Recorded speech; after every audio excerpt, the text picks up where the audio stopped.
Vamos dar um toque aqui rapidamente, camarada. Agricultura em São Paulo, né? Nós estamos no estado de São Paulo e às vezes nas três grandes de São Paulo, USP, Unesp, Unicamp e tal, né? Ela vai cair alguma coisa sobre isso. Então, e tem muitos questionamentos aqui muito interessantes.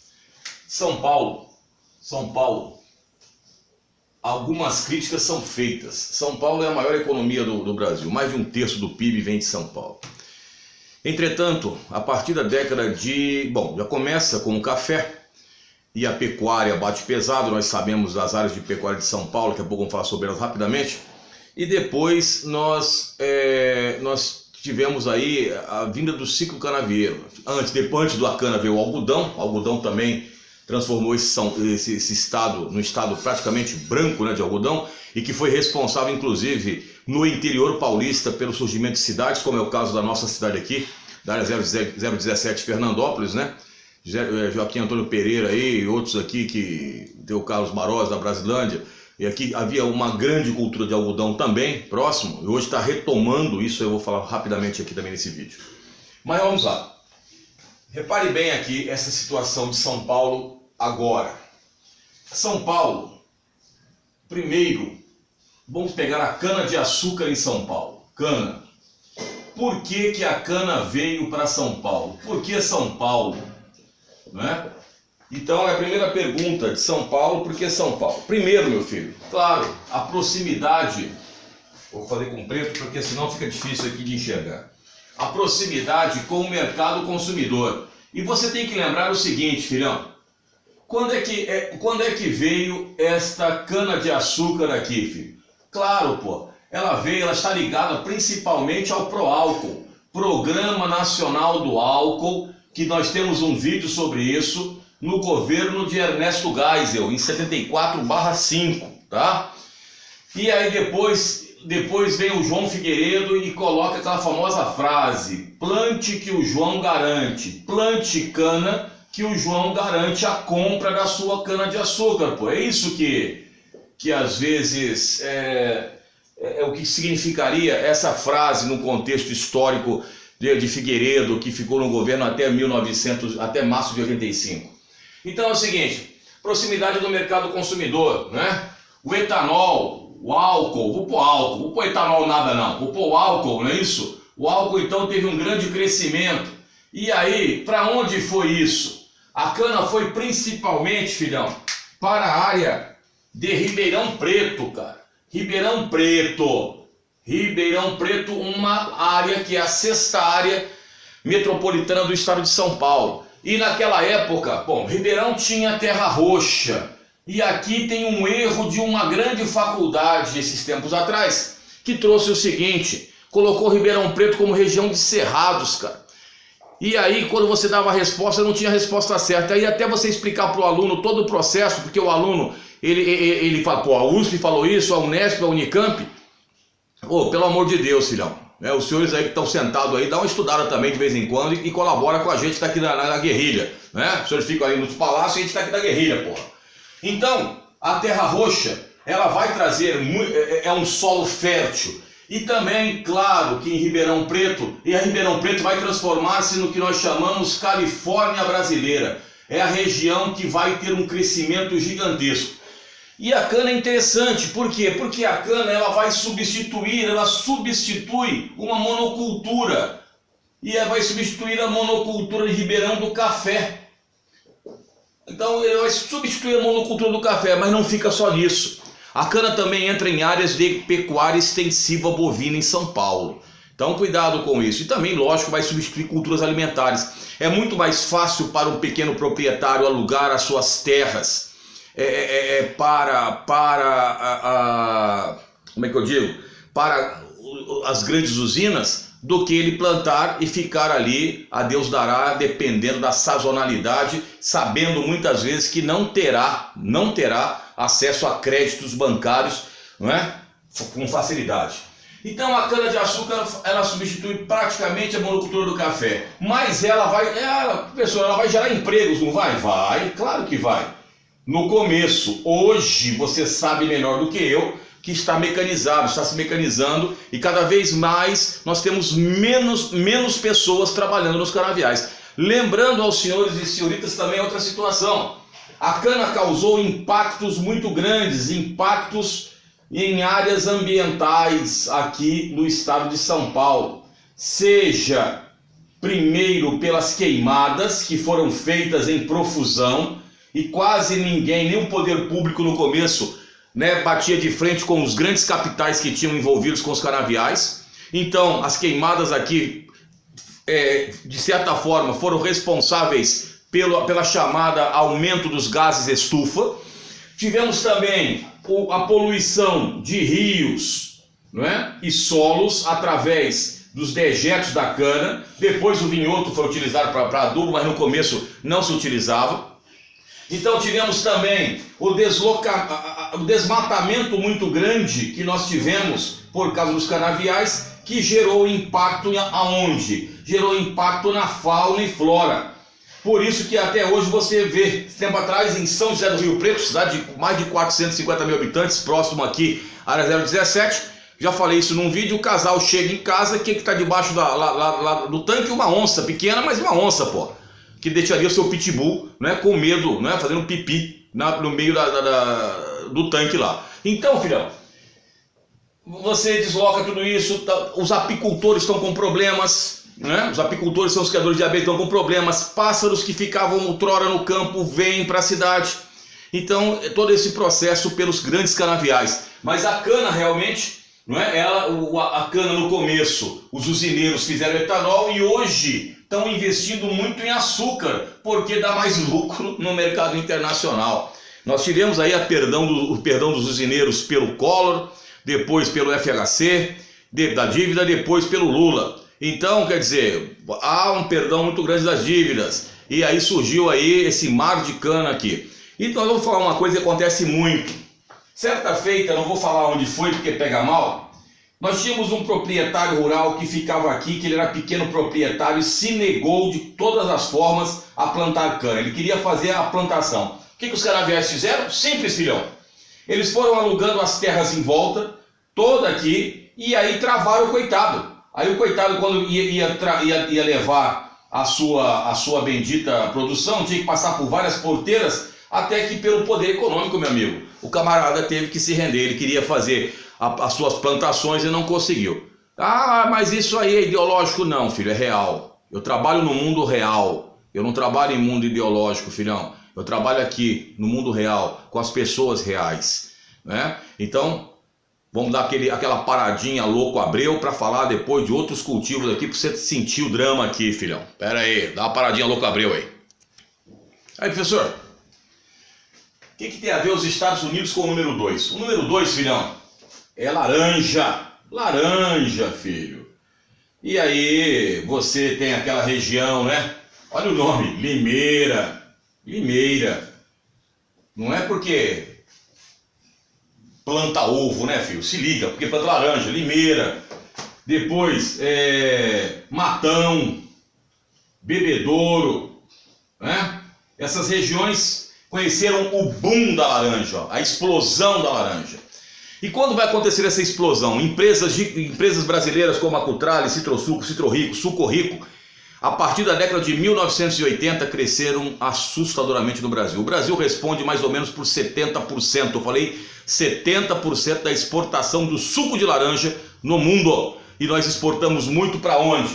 Aquele suco gostoso, já viu aquele suco de laranja de lata? Aquilo é uma delícia, porra. Um gosto de metal desgraçado. Mas vamos lá, suco de laranja você exporta para os Estados Unidos e para o Japão. Então, meu filho, uma grande exportação, E também, se não me engano, a União Europeia também toma o nosso suco de laranja. Bom, onde eu vou chegar? Por que a laranja chegou com esse boom, com essa explosão toda aqui para São Paulo? Por um motivo simples, cara. Motivo de geografia física. Aqui estão os Estados Unidos, não parece, mas é minha concepção artística. E aqui, filho, tem, quando o seu professor fala, muitas vezes você está dormindo quando a gente está falando, o famoso Orange Belt, que é o cinturão dos cítricos. Vocês já viram aquela propagandazinha ridícula do Pepsi Lemon, aqueles limãozinhos chato pra caramba? Então, cítricos, laranja, limão, mas não tem só cítricos ali. Tinha arroz, tem fumo, tem o cinturão tropical ali dentro dos Estados Unidos, tá ok? Então aqui é a península da Flórida. E o que é essa corrente aqui, professor? Essa corrente é a corrente fria do Labrador. Aquele cachorro bobo que quase todo mundo tem, eu tive um também. Cachorro, corrente fria do Labrador. Geralmente a corrente fria do Labrador atinge até mais ou menos Nova York, um pouco mais ao sul. Ela congela a Baía de Hudson, congela a Foz de São Lourenço. Nós temos uns vídeos falando sobre isso. Mas em 1980, mais ou menos, o que aconteceu? O El Niño, que é o aquecimento anormal das águas do Pacífico na altura do litoral peruano, que muda a dinâmica de massas de ar, inclusive de correntes marítimas, atuou bastante no mundo. E essa corrente marítima aqui chegou até a Flórida. Então, o que aconteceu? Aconteceu a perda da produção aqui. Aconteceu a perda da produção dos cítricos. Houve a queima dos pomares. E o que acontece? Então o Brasil, que já tinha uma plantação aqui considerável, vai expandir esta plantação de laranja aqui, que sai de Limeira mais ou menos, vindo aqui para a Noroeste Paulista também, chegando até próximo a Barretos ali, aquela situação toda. Então o Brasil, né, de certa forma, transforma-se no maior produtor mundial de suco de laranja, mas isso ao mesmo tempo faz com que o Brasil fique nas mãos dos Estados Unidos.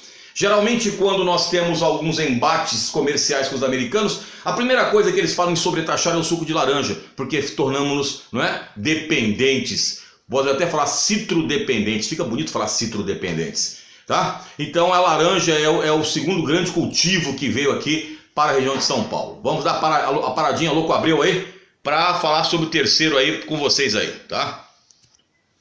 Fião, terceiro produto que veio com força, né? É a borracha. Borracha, seringueiras, tá? Ninguém planta borracha, você planta seringueira, tá? Extrai o látex e aí vai fazer a borracha. O cara vai pensar que vai plantar pé de borracha, pega a borracha lá que apaga lá o lápis e coloca lá, pelo amor de Deus. Então é o seguinte, filhão, porque São Paulo novamente. Então vamos entender o seguinte, o Brasil conheceu o ciclo da borracha no século XIX. Isso você lembra bem, na Amazônia. Nós temos um vídeo sobre isso, que, né, fala só sobre o ciclo da borracha, o poder que ele gerou na Amazônia para os barões da borracha, aquela coisa toda. Criou uma oligarquia, tivemos a compra do estado do Acre, o Brasil transformou-se no maior produtor mundial, e naquela época o Brasil realmente cresceu a produção de borracha pela descoberta do processo de vulcanização da borracha, e também os pneus, que foi uma das grandes mudanças na indústria automobilística. E aí o que acontece? Já falamos isso em vídeos passados. Acontece o contrabando de muda de seringueiras, não é? Que vão para o Jardim Botânico em Londres. De lá eles partem para o antigo Ceilão, que hoje é o Sri Lanka. Nós temos um vídeo aí hoje sobre as tensões na Ásia Meridional, onde falamos sobre isso. E de lá parte para o sudeste da Ásia, Indonésia e Malásia. E lá vai ser plantado em sistema de plantation, uma atrás da outra. Falamos sobre isso também. Hoje parece que o Vietnã é o maior produtor mundial de borracha. Se não for também, não vai mudar nada, não vou morrer por causa disso. Agora é o seguinte, filhão, o que acontece? Acontece que aí a borracha vem ganhando cada vez maior mercado. E aí tem-se a ideia fantástica. Que local seria bom para seringueiras? A chamada Hevea brasiliensis. E aí na década de 80 começa a partir aqui para onde? São Paulo. Afinal de contas, São Paulo é domínio de Mata Atlântica. Aqui no interior é Mata Atlântica, filho, só que é a chamada Mata Tropical de Sotavento. Mas faz parte do domínio da Mata Atlântica. Alguns colocam como transição, mas aqui é a Mata Tropical de Sotavento. Tem chuva, tem calor, quer dizer, todas as situações propícias para a borracha. E aí o que acontece? Começam a fazer igual faziam antigamente lá na Indonésia e Malásia. Ou seja, sistema de plantation. Professor, mas isso aqui não foi tentado na Amazônia em 1920 e 30 com 2 projetos, Fordland e Belterra? Foi. E por que lá não deu certo e aqui deu certo? Porque a seringueira da Amazônia ela é um produto extrativo, então ela tem seus inimigos naturais por lá. E quando tentaram fazer na década de 20 e 30 os projetos Fordland e Belterra, o que aconteceu? Os pulgões atacaram, né, em massa. Foi até aquele filme Ataque dos Pulgões, filme trash. Aí o que acontece? Em São Paulo não era o ecossistema dela, então até se desenvolver algumas situações demorou um tempo. E aí aqui no interior paulista, principalmente no noroeste paulista e também Triângulo Mineiro, começou a chegar aqui com força a borracha. E por que a borracha em São Paulo, professor? Simples, novamente por causa das indústrias e mercado consumidor, que precisa, né, rapidamente desse produto, e São Paulo tem a melhor logística de transportes, né, dos estados brasileiros, tá ok? Então a borracha é o terceiro produto. Vou dar uma paradinha, Louco Abreu? Não vou dar, porque dá para fazer aqui tranquilo. Esse aqui eu coloquei no quarto aqui só para que você entenda o Vale do Paraíba. O Vale do Paraíba, nós temos aqui arroz chamado arroz de várzea, que foi trazido principalmente aqui pela imigração japonesa. Os japoneses são responsáveis pela grande produção de arroz do Vale do Paraíba. Esta área 5 também uma área onde nós tivemos muitos japoneses, que é o chamado Vale do Ribeira. Lembrando que Vale do Paraíba você tem cidades como São José dos Campos, tem cidades como Taubaté, tem cidades aqui como Baratinguetá, Tremembé e por aí vai.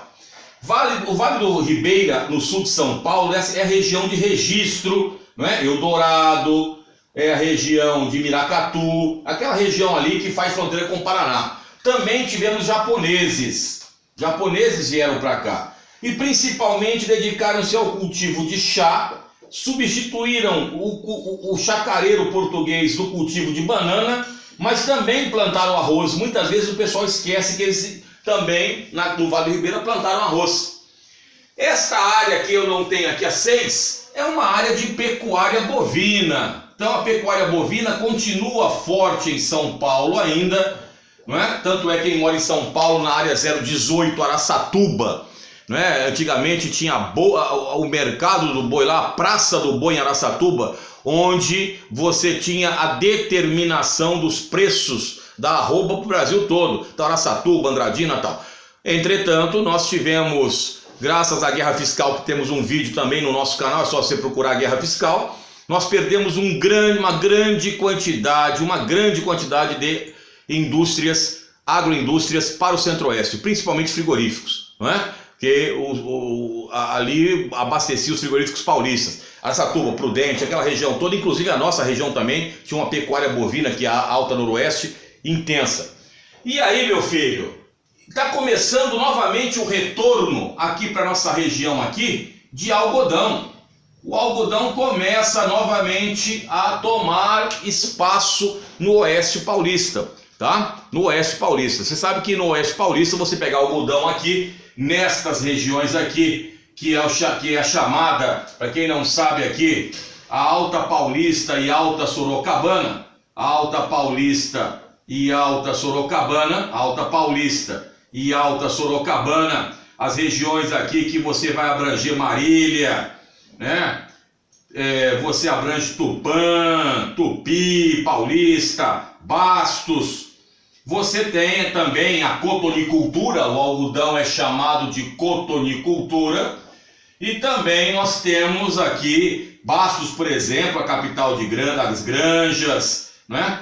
O cultivo você tem ali a sericicultura, que é o cultura do bicho da seda.